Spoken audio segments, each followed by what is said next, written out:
There are things you can get away with in this world, and there are things you can't.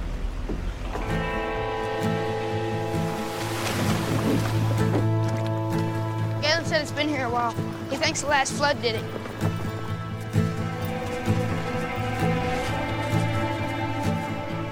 There it is. Who else knows about this? Just me and Galen. Good. This boat's ours.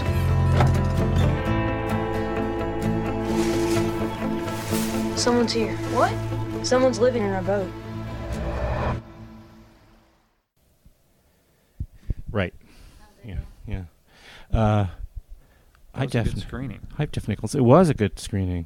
That was a very appreciative audience. They went in loving the film already. So it was like yours just to sort of screw up incredibly. Yeah. It's good when, with this film, laughter is kind of the thing that lets you know people are paying attention. There are a few jumps at the end. Mm-hmm. It's really if they're laughing, then you know you have them. Take Shelter was always hard because there's nothing funny in that movie. So you would just sit there and people would cough or sneeze and get up to use the bathroom. Plagues aren't as funny as you think they are when you're... It was weird. I wrote that to be a comedy. Strange. You never know. So Mud, it's a kind of a combination... There's a common theme that runs through the films, but this is also has this coming of age component. Sure, right. Which I kind of stumbled backward into. I really started thinking about this film as a getaway film, Guy on the Run, and I thought, well, okay, that's so. It started as a genre, sort of idea, right? Yeah, that's kind of how I start all of them. Shotgun Stories was started as a kind of a revenge western, and how could we update that and make that interesting? And Take Shelter started as an answer to zombie movies, and a thriller. And this, started as a getaway film, but I thought, wouldn't it be more interesting if we weren't telling this from the point of view of the guy on the run, but these boys find him and their questions about his validity and his answers. So then I had to create stories for these boys, and before you know it, I was making a coming of age film about heartbreak.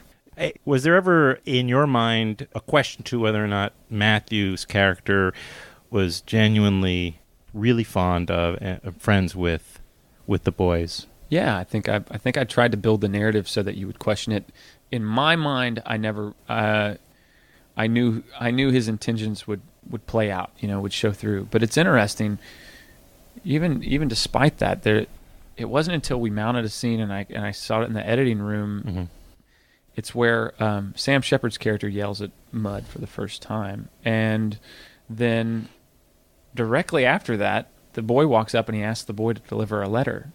And I remember in the script I thought it was fairly innocuous, but on set I immediately was like, man, that's manipulative, which is great, because I don't know, you think like, wow, this guy is really, he's using these boys, and he does. I do think though, I wrote Mud kind of pure of heart. I don't think Mud is a malicious character. I didn't see him as such. Right. But that doesn't mean we can't fear for that. Right. Yeah. There's that tension. Right. But hopefully. But at the same time, I didn't get, as I do in any number of Matthew McConaughey films throughout his career, when he's not doing the rom-com, he has that dark side, like in the recent Friedkin. Yeah. We even go back, Lone Star is a big fan of that. Frailty, it's a great film. People often forget about. Sam Shepard, did you always have him in mind for that? I did. Role? I wrote that part for him. I like to sit alone in a tiny office by myself, dreaming of people that I might get to work with one day. And in this particular instance, it actually worked out, which I think is rare. But I've obviously been a big fan of Sam's writing forever, who wouldn't be, but also his acting, and he's Chuck Yeager. You don't get any better than that. That's very true. Where did you grow up? I grew up in Arkansas. I grew up in Little Rock. I was kind of a suburb kid.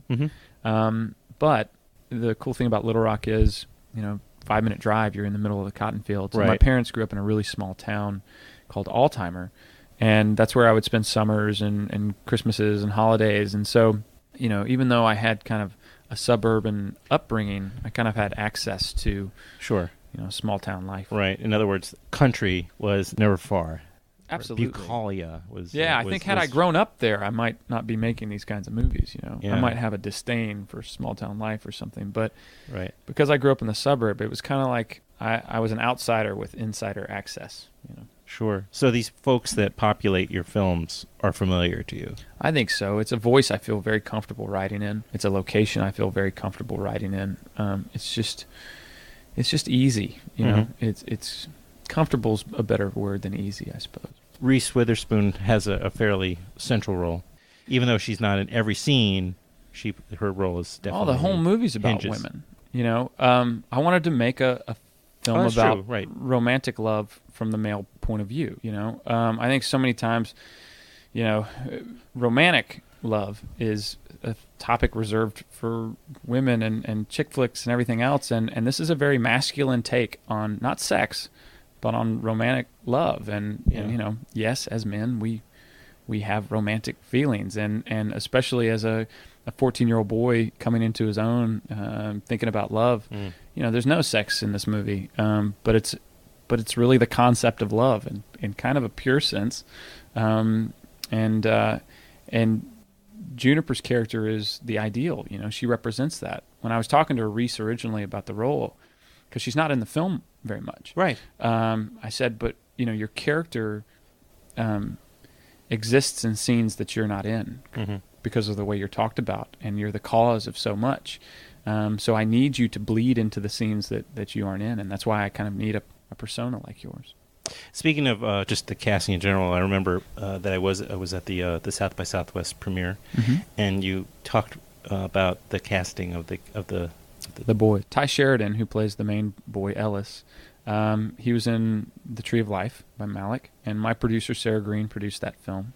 And, of course, he was much younger when he was doing The Tree of Life. Right. But, she had been thinking about him, and she said, you have to meet Tye. He's the right age now for Ellis. He's from East Texas. I just really think you should meet him. And was he the younger of the brothers? He was the youngest of the three. Oh, right. He's not in the film very much, but the few scenes that he's in are amazing. There's a scene at the end where he's walking on the beach, and he's throwing his arms in the air, getting the birds to fly, and it's just like... that's it. That's awesome. But it's funny, I hadn't seen The Tree of Life when I cast him because it wasn't out yet, and I met him just in person, and he was just literally the mental image of Ellis, just sitting there, down to the haircut, down to the accent, everything. He's from East Texas. He lives out on in a rural kind of ranch farm. What's interesting about the film is, you've seen a lot of films over the years, from going back to Stand By Me and so many other coming-of-age films, but this doesn't... I did, and now I'm contradicting myself to some degree, but it actually does not feel like a coming-of-age film so much. It's just sort of like the main characters happen to be two young men.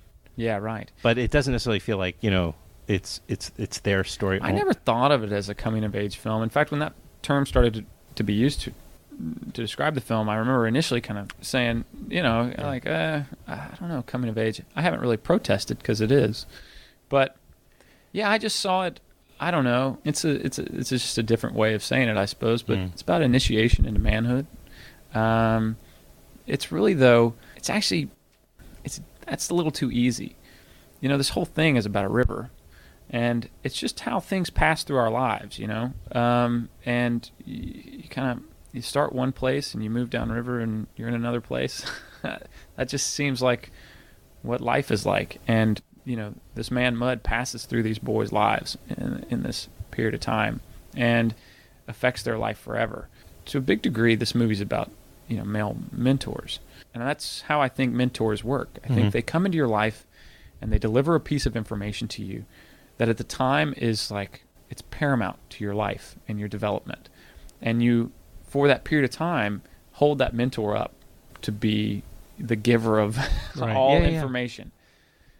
But then if they hang around too long, they begin to become fallible. And it makes you question the very valuable information that they provided you. When in reality, the information they gave you was good. Right. It was right. You need to let go. But then they move on and do something else. But that's how mentors have kind of worked in my life, other than my dad, who's always been around. But you have these guys come through and like they give you the right piece of information at the right time, and you needed it, and then they move on. There's a professor of mine in college named Gary Hawkins, and was very much like that. Like he really helped shape kind of who I was as a filmmaker in college. Mainly, he just said, "Hey, have you ever read any Larry Brown? Have you ever read any Harry Crews?" Two authors that I wasn't familiar with, and now are two of my favorite authors. You know, they were writing contemporary Southern fiction when I didn't even know that existed. Great. Well, the film's called Mud, and it's premiering on April 26th. Please go see it. Thanks. Please go see it. It's a fantastic film, and I enjoyed it myself very Thanks much. So I look forward to all the great notices I'm sure you'll get for it. I hope so. Yeah. Thanks a lot. Jeff Nichols, thanks so much for coming on the show. What'd you say, boys? You got crosses in your heels. Nails, shaped like crosses. What for? Ward off evil spirits. I'm waiting on my girlfriend. She got these birds tattooed on her hands here. Nightingales. Good luck, birds. I just can't spend the rest of my life running away with him. She don't care about nobody but herself. He stuck off in that island because of her. Ma'am, have you seen this man? No, sir. Son, have you? What do you do? This river brings a lot of trash down it. You gotta know what's worth keeping and what's worth letting go. You never said your name. Mud. You can call me Mud.